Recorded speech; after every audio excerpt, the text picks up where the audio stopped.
அஸ்ஸலாமு அலைக்கும் வரஹ்மத்துல்லாஹி வபரகாத்துஹு. முதலில் உங்களுக்கும் உங்கள் குடும்பத்தினருக்கும் என் நெஞ்சம் நிறைந்த ஈத் முபாரக். தகப்பலல்லாஹு மின்னா வ மின்கும். பெருநாள் நாளுக்கென்று சில சுன்னத்துகள் இருக்கின்றன. முதலில் பிறை பார்த்தவுடன் அதிகமாக தக்பீர்கள் ஓத வேண்டும்.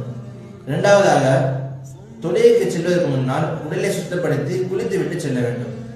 மூன்றாவதாக நம்மிடம் இருக்கும் புதிய ஆடையோ அல்லது சிறந்த ஆடையோ அணிந்து அத்தரிட வேண்டும்.